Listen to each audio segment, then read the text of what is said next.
11 तारीख को जो 11वीं शब होती है ना, गौस पाक के यहाँ सारे वली जाते हैं, सब अली पाक के साथ सारे वली जाते हैं। शाह वलीउल्लाह मुहद्दिस देहलवी फरमाते हैं कि मैं 11 रबीउल आखिर की 11वीं शब में मदीना मुनव्वरा में था। मैंने असहाबे सुफ़ा के चबूतरे पे देखा कि मौला अली और उनके पीछे सारे वली हैं और कहीं जाने की तैयारी हो रही है, कहीं जाने की तैयारी हो रही है। तो मैंने मौला अली से पूछा, सरकार कहाँ का इरादा? कहा तुझे मालूम नहीं आज 11वीं अब्दुल कादिर के यहाँ जा रहे हैं। आपको नहीं पता, जर्रों में भी अल्लाह के शहर है। इन्नल्लाह अला कुल्लि शैइन कदीर। आप क्या समझते हैं? हजरत मखदूम अशरफ जहांगीर समनानी ने कायनात की सैर की तो पूरी सर्वे रिपोर्ट पेश की और उसका वक्त नहीं। तो गौस पाक क्या कहते हैं, मैं अल्लाह के शहरों को ऐसे देखता हूं जैसे तुम हथेली पे राई का दाना। लेकिन उधर वालों का जो गौस है वो आखिरी उम्र में नाबीना हो गए थे तो लाठी लेके चलते थे। क्या नसीब है, कहां तुम्हारा गौस। देखो हंसने की बात नहीं, थोड़ा सीरियस लिया करें।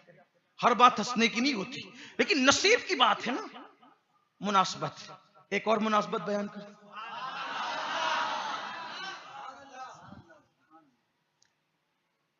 मुनासबत बयान। इब्राहिम आए अलैहिस्सलाम, इस्माइल और इसहाक आए, वो चले गए, उनकी नबूवत की रिदा समेट दी गई।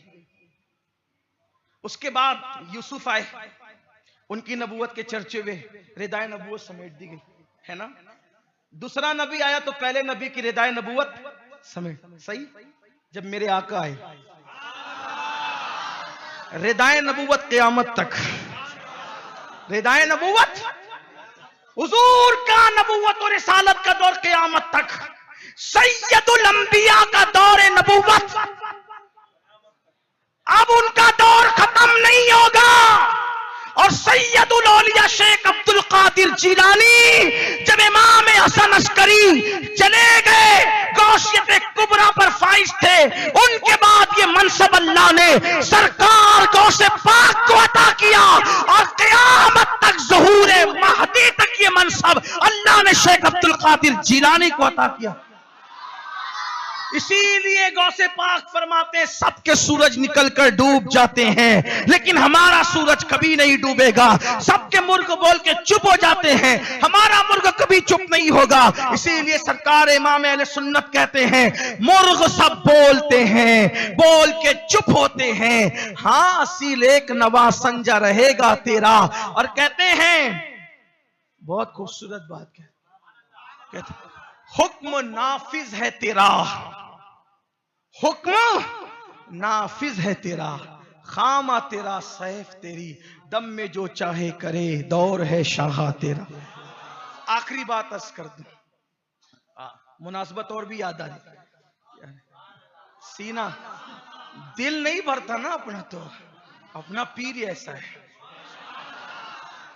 बहुत चमकदार चेहरा है, हुस्न यूसुफी अल्लाह ने दिया, किरदार मोहम्मदी दिया। आखिरी मुनासबत बयान करके बात खत्म करता हूं।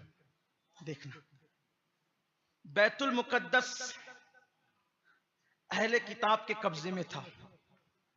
पहली मर्तबा आजाद उनको उन लोगों ने कराया जो रसूलुल्लाह के हाथ पे कलमा पड़े थे। थक गए आप? जो हुजूर के हाथ पे कलमा पढ़ते हैं वो बैतुल मुकद्दस को आजाद कराते हैं। कब? दौरे फारूकी में। ठीक, कौन है आजाद कराने वालों में?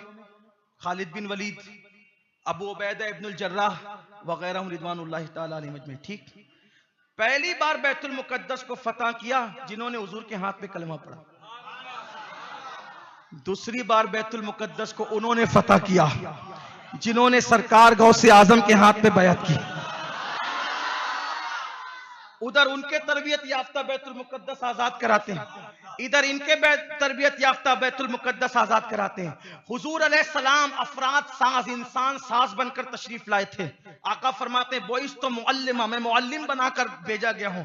और किस लिए? अखलाक हसना की तकमील के लिए आया हूं। यानी हुजूर इंसान बनाने आए थे, हुजूर अच्छे इंसान बनाने आए थे। हुजूर अलैहिस्सलाम ने 23 साल की कलील मुद्दत में 1,24,000 कमो बेश टीम दी दुनिया को बनाकर संवार कर इनकलाब के लिए। सरकार गौसे पाक ने 33 साल तक मदरसे में पढ़ाया, हजरत शेख हम्माद के मदरसे में पढ़ाया, और उस मदरसे में पढ़ाया तो हुजूर गौसे पाक के मदरसे से एक साल में 3000 उलमा फारिग होते थे। कितने उलमा? 3000। अब 33 साल की मुद्दत का हिसाब लगाओ। हुजूर गौसे पाक रदी अल्लाह ताला ने जो पढ़ाया वो पढ़ाया, और उसके बाद हुजूर गौसे पाक रदी अल्लाह ताला ने मजीद तकरीरें करके, बयानात करके, तरबियत करके, खानकाई निजाम कायम करके 1 लाख से ज्यादा उलमा मुसलमानों को अता फरमाए, अच्छे इंसान बना के अता फरमाए। इसीलिए सुल्तान सलाहुद्दीन अय्यूबी की फौज के अंदर जो चीफ एडवाइजर थे, सलाहुद्दीन अय्यूबी के फौज के चीफ एडवाइजर, वो सरकार गौसे पाक के मुरीदो खलीफा थे,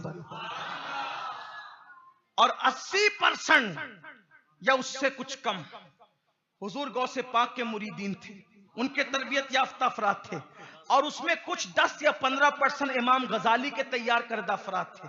उन लोगों ने बैतुल मुकद्दस को आजाद कराया। आखिरी बात, बैतुल मुकद्दस पे इस्लाम का झंडा लहराने वाला हुजूर का मुरीद और खलीफा, जानशीन रसूल सैयदना उमर इब्ने खत्ताब। दूसरी बार बैतुल मुकद्दस पे परचम लहराने वाला गौसे पाक का मुरीद सुल्तान सलाहुद्दीन अय्यूबी कौन है? कभी पता है? लोगों को सलाहुद्दीन अय्यूबी बहुत याद रहता है। पता है, मुसलमान ईमान दिया मेरे गौस ने उनको, उनके खानदान को। पढ़ दूं वो बात? एक बार एक राहिब बगदाद शरीफ आया, और बगदाद शरीफ आकर, ये राहिब कहते हैं ईसाइयों के मजहबी पेशवा को, उनके मजहबी रहनुमा को राहिब कहते। आया और लोगों से कहता था कि तुम्हारे नबी के एक हदीस का कोई जवाब नहीं दे पाता है। तो लोग गौस पाक के पास है। गौस पाक बहुत बड़े आलिम थे,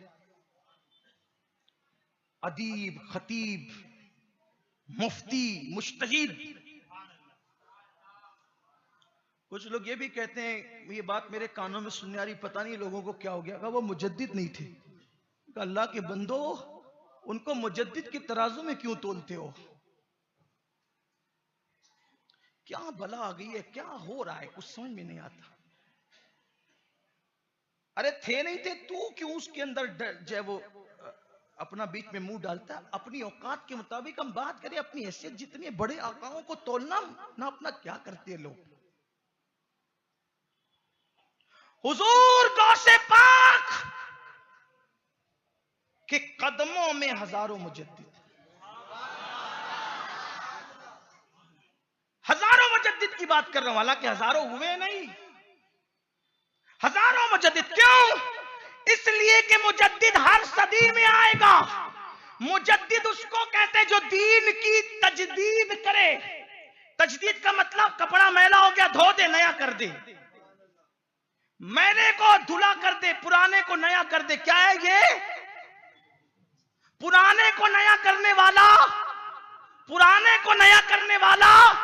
और कयामत तक मुजद्दिद आएगा, लेकिन दीन को जिंदा करने वाला मुहय्यिद्दीन है।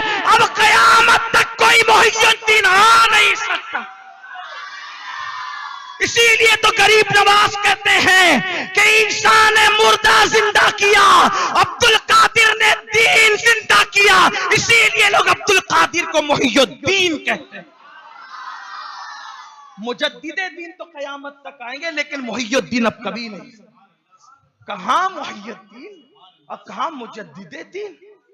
ऐसी बात ना करो, इस तरह की बात न किया करो। तो बात दूर निकली। क्या अर्ज कर रहा था कि एक राहिब आया ईसाई, और उसने कहा एक सवाल का जवाब कोई दे नहीं पा रहे।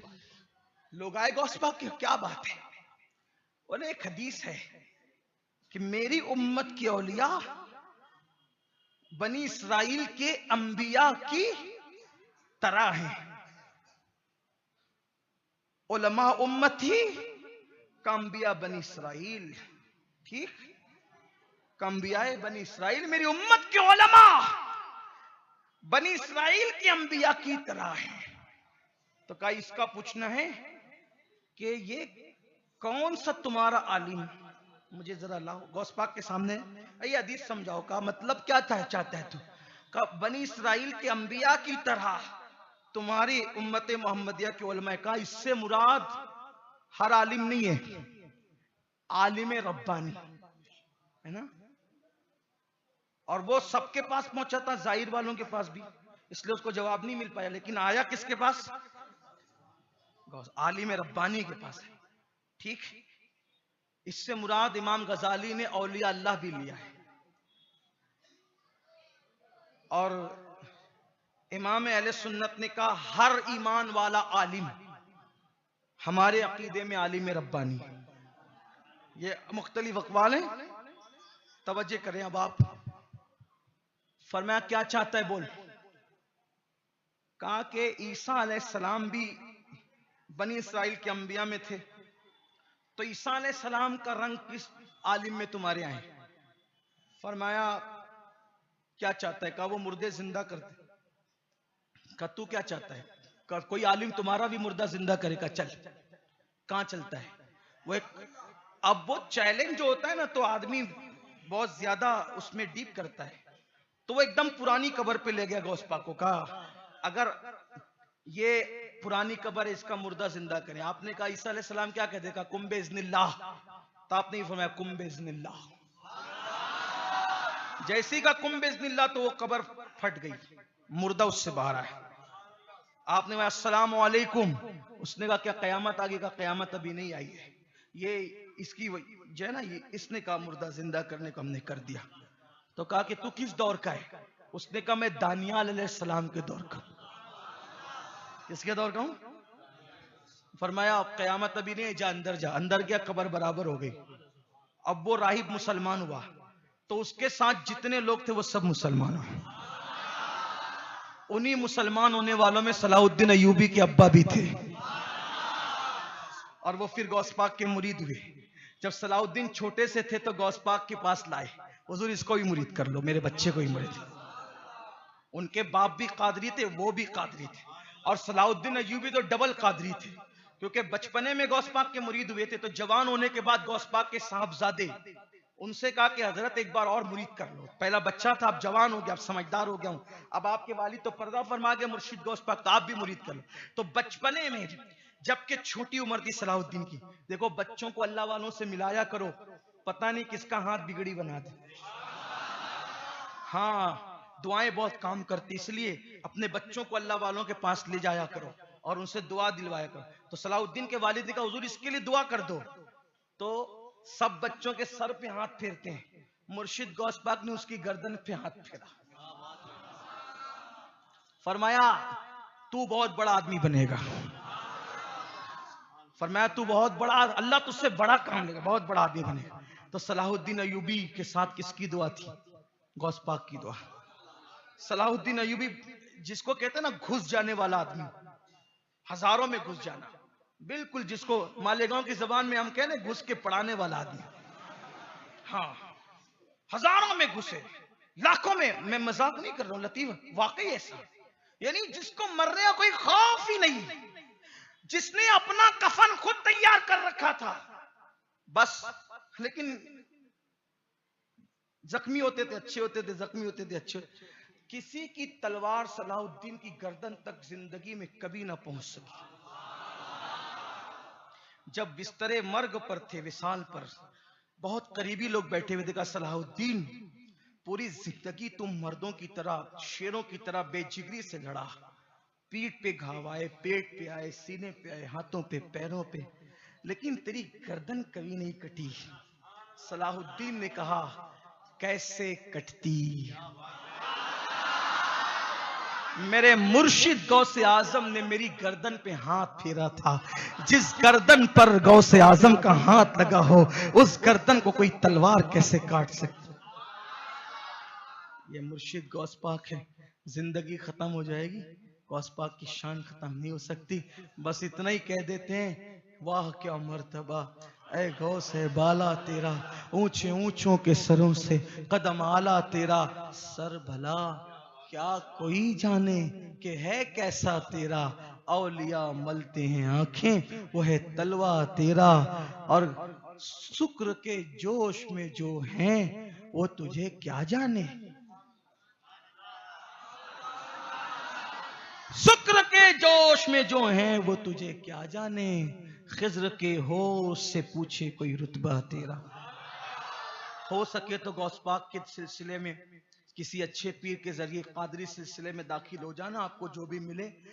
गौस पाक कहते हैं जो मेरा मुरीद हो जाता है, जो मेरा मुरीद, जो मुझसे मोहब्बत करने वाला मेरा मुरीद हो जाता है, फरमाया गौस पाक ने, मैं उसकी दुनिया में भी हिमायत करता हूं और क़यामत के दिन भी उसकी हिमायत करता हूं।